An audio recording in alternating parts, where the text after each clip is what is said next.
Hey, Dan Meyer here, and I am back once again with 5 more tips for Filipino virtual assistants, basically how to help land American clients. And today's topic is managing new client expectations. You need to pay attention to this because this is what separates successful virtual assistants from ones that struggle. And most struggle. So to be successful, you have to do these things. You have to think of what you do with your clients as managing them. Think about that for a second. What does that mean? You're a Filipino virtual assistant working with an American business client. There's going to be a dynamic where you're probably going to feel a little bit insecure, potentially a little bit concerned that you don't have the right skills or good enough English or all kinds of other self-limiting beliefs you may be dealing with. Or on the flip side, you may be so sure of yourself and so, cocky that you come across wrong as well. You come across as like a know-it-all, or you don't really respect their position or their experience. Those things generally where most relationships go. They either go where the VA is too timid or the VA is too aggressive. And that is because they're not managing the relationship. Now, if you want to be super successful, I'm going to share with you these 5 tips that you can do that will guarantee that you're much more successful than you have been. So basically, number 1 is that you have to check in. This is something that I don't understand why people don't spend more time on. You have to set a regular check-in time. You have to be checking in at least once a week. You have to be available. You have to want to drive that. A lot of small business owners and entrepreneurs in the US are super busy. The whole reason they're hiring a virtual assistant is they're too busy to do everything they have to get done for their business. So it's going to be hard for them to block off time on a regular basis to meet with you. But you have to keep asking for it. You have to set it up. You have to send the invites to the Zoom meetings. You have to remind them beforehand that you have a meeting coming up. They tend to miss a lot of meetings if they're too busy. And if that happens for too long of a period of time, you're going to find out they're not a very good client. Because if they can't respect your time, then they're basically not going to be someone you can really help. So set the expectation early. Manage the time that you have with them to communicate. The next thing is that you want to strike quickly. You want to find some low-hanging fruit. A lot of times I come across virtual assistants who spend all the beginning of their time with a client in preparing stuff, in building stuff, in double-checking stuff, in designing stuff, and editing stuff, and they want to make it perfect. And perfect is the enemy of getting things done. Yes, you want to do great work, but you can't always do perfect work, and especially in the beginning. You have a short window when you have to prove yourself. Basically, whatever you've done before, whatever your resume says, whatever your portfolio says, whatever your recommendations say, people are going to kind of go, okay, yeah, whatever, but what have you done for me lately? What are you doing right now? So you have to think about what are a couple wins you can get really quick and easy. Early, quick, easy wins. Low-hanging fruit. Find something you can do. A couple posts on social media, a couple cold quotes, a couple pieces of engagement, a really simple video.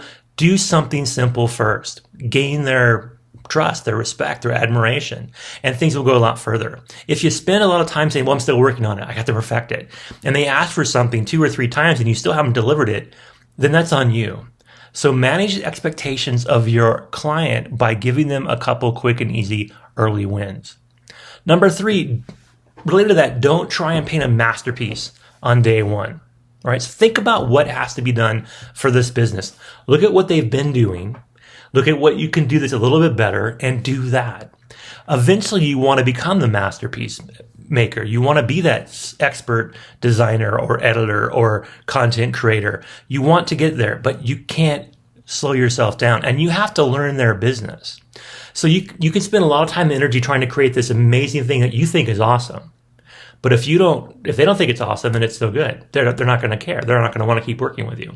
And also, you have to learn their business. No matter how good you think you are, no matter what experienced you are in what you're doing, you have to learn the way they do things and how they want things done in their business.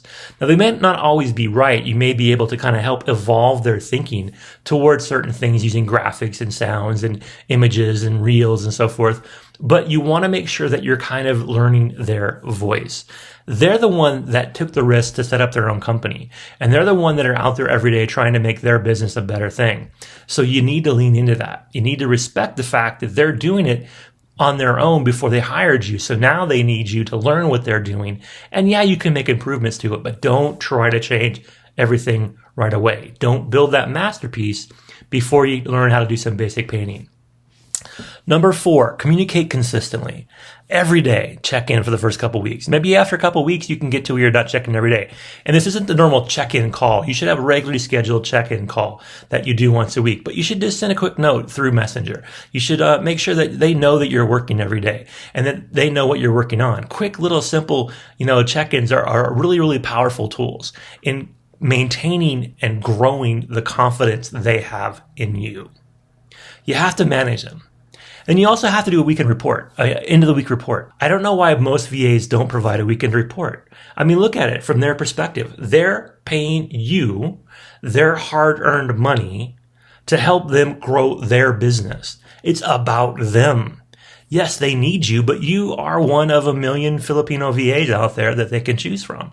So yes, you want to be valued, and yes, you want to make sure they respect you. Those are important things. But at the end of the day, you have to make sure that they know what you're doing and they feel it's valuable. So you do these check-ins. You do this, communication. You work on things that you can do quickly and easily to knock off some things off their to-do list. And most importantly, you tell them what you're doing. You provide this weekend report. Every Friday, send reports saying, this is what I did this week. This is what I accomplished. If you do that, then they're not going to sit around guessing, are they getting good value? I see so many clients that stop the VA service because they're not feeling that they're not getting enough value. Now, you're worth what you do. If you're a good VA and you have good skills, then you're worth every penny they pay. But you have to show them that sometimes. You have to manage their understanding of what it is that you do. So to be a successful Filipino VA, to be really good at what you do, you have to take the initiative. You have to be the one to initiate stuff. And if you do that, you'll be successful. If you don't, if you wait for things, if you're sitting around saying to yourself, well, they didn't tell me what to do, or they're too busy, I'm going to sit here and do nothing. I can tell you where that's going to go. They're going to fire you within a couple of days, if not a couple of weeks. Nobody's going to sit around and keep paying you to wait. They're paying you because they're too busy and they need help. And if you don't provide immediate help, they're going to find somebody else. That's just the reality of the game. I'm not trying to be harsh to you, but you need to hear these things, right? Because a lot of Filipino VAs go into this with the wrong expectations. This is not a corporate job. You're not going to get training. You're not going to have a set schedule. You're not going to have a consistent time to have staff meetings. All that stuff is different. If you want that, go back to corporate world. But if you want to have a much more free, dynamic, fun, satisfying, and more well-paying future, you need to figure out how to manage your clients. So that's my tip for you today. I hope they help. A little reality check. It's on you. If the relationship fails, you have part of the ownership of that. Don't let it just happen to you. Take a charge. All right. So if you haven't already done so, please subscribe to the YouTube channel. You can leave any comments you have below. And I'll be back again soon with 5 more tips on what you can do as a Filipino virtual assistant to have even more success working with American business clients. Thank you for your time. Now get out there and have an amazing day.